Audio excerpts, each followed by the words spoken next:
Ya, Assalamualaikum warahmatullahi wabarakatuh. Ya, di sini kita akan mempelajari bab baru ya. Kita sampai di bab 3. Ya, ada di bab 3 tentang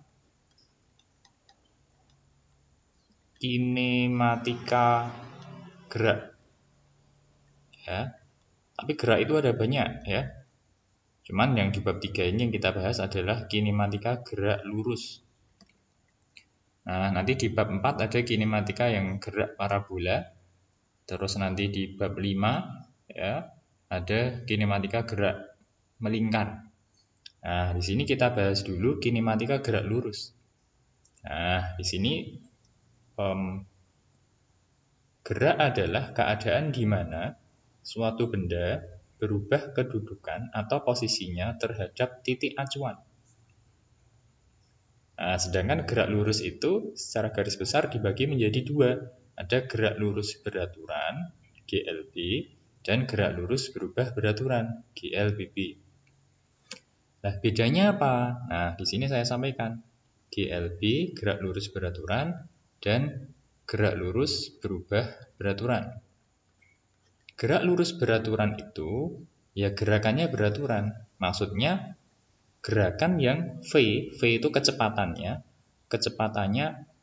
beraturan, atau kecepatannya konstan. Nah, kecepatan gerak dari suatu benda itu konstan atau selalu tetap.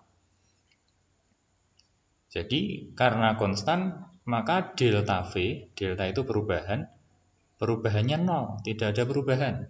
Ya misalnya kalian naik motor, ya misalnya atau bergerak dengan kecepatan 30 km per jam, ya bergeraknya segitu terus, tidak pernah berubah, tidak bertambah cepat atau tidak bertambah lambat. Itu dinamakan GLB, gerak lurus beraturan.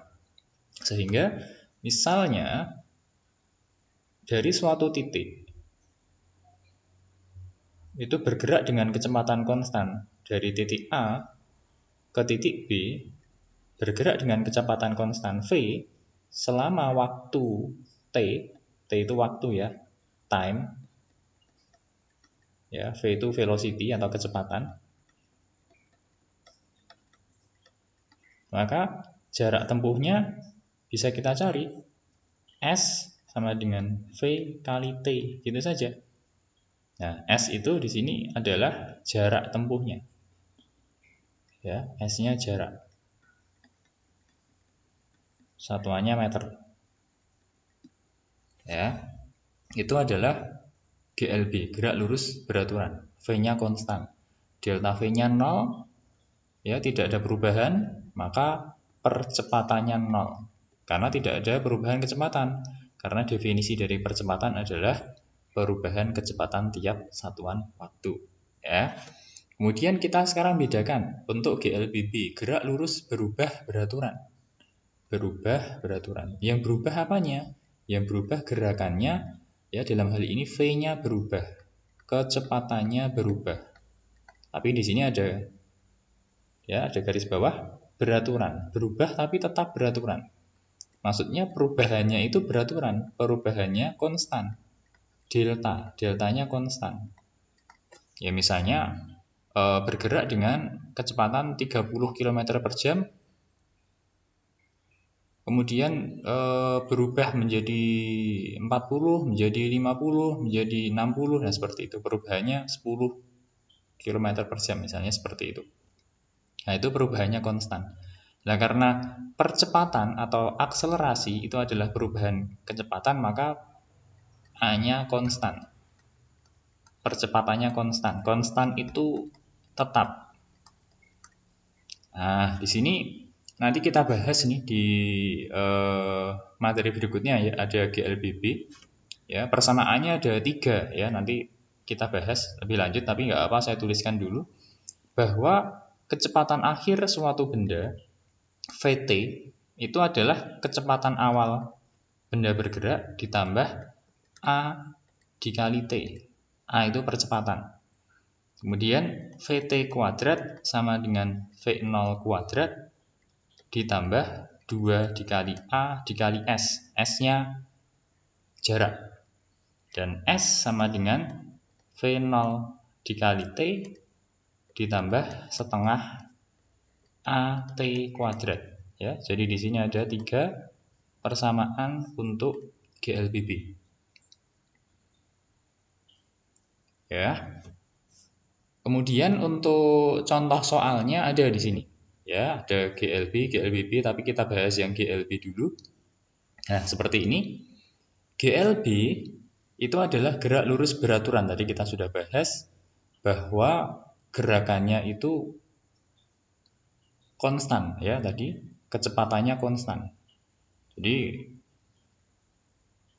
V-nya konstan seperti ini. Ini grafik V, ya, V-nya konstan. Maaf.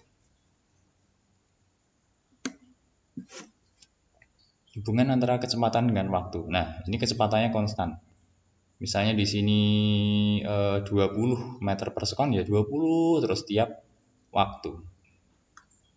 Nah, dengan persamaan adalah S sama dengan V dikali T. Nah, seperti itu. Ya, ini V-nya konstan. Karena ini bentuknya itu adalah persegi, ya, persegi panjang, maka luasnya adalah panjang kali lebar. Nah, ini panjangnya, ini lebarnya. Jadi bisa kita tuliskan bahwa jarak yang ditempuh itu kalau dalam grafik bisa kita pakai luas bangun di bawah grafik itu. Karena sama dengan V kali T, sama di sini V kali T. Nah, sekarang misalnya contoh soal nih di sini. Mobil bergerak dengan kecepatan tetap. Ya, di sini diketahui V-nya tetap. V tetap. V-nya adalah 108 km per jam. Hitunglah perpindahan, ya, atau di sini jarak, ya, mobil selama 15 detik. Nah, kita tadi tahu, ya, rumusnya adalah S sama dengan V kali T. Ya, di sini. Ya, hanya saja waktunya adalah 15 detik. Tapi V-nya kilometer per jam, maka harus kita ubah salah satu. Nah, V yang 108 km per jam ini harus kita konversi ke detik, ya, atau ke sekon. Maka harus kita jadikan ke meter per sekon. Nah, caranya kayak gini, 108 hasilnya 30 meter per sekon. Nah, caranya seperti ini.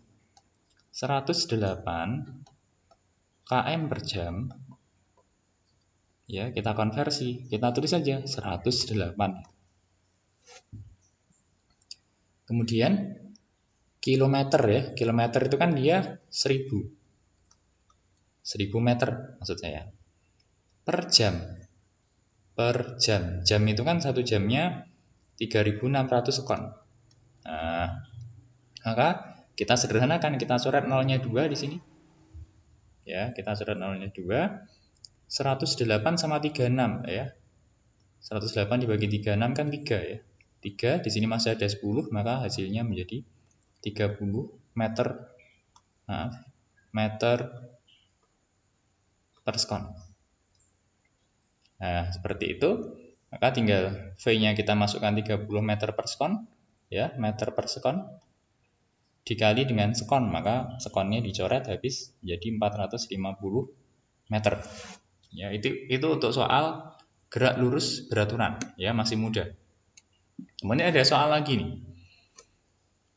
Ya, di sini Rossi berada 150 meter di sebelah utara stadion. Dia bergerak dengan kecepatan konstan, V konstan, sebesar 12 meter per sekon. Ya, di sini 12 meter per sekon selama 1 menit, ya, langsung dijadikan ke sekon. Disamakan satuannya, 60 sekon atau 60 detik. Tentukan posisi Rossi terhadap stadion dan jarak yang ditempuh selama waktu tersebut. Nah, misalnya stadionnya di sini. Ya, Rossi di sini misalnya sini nih. Ya, misalnya ini arah utara, ya, ke sana arah utara. Dia sudah berjarak X dari stadion. 150 meter. Nah, dia sudah di utara stadion, kemudian dia berjalan lagi ke utara, menjauh kan. Nah, ini S-nya. yang ditempuh selama 1 menit. Ya berapa? Ya kita cari dari S sama dengan V kali T. Jadi masuk ke persamaan, X-nya adalah X0 ya 150 ditambah S selama 1 menit, jarak selama 1 menit ya, V kali T. V-nya 12 meter per sekon, menitnya jadikan sekon ya, 60 sekon ya, 12 dikali 60 ditambahkan dengan 150, hasilnya 870 meter. Nah, untuk jaraknya dari ini ke sini, ya ini kan tadi V-nya 12 ya, dikalikan dengan 60, ya 720 meter. Nah, di sini. Ya, cukup gitu dulu untuk GLB. Nanti saya lanjutkan untuk latihan soal yang lain. Ya, semoga paham.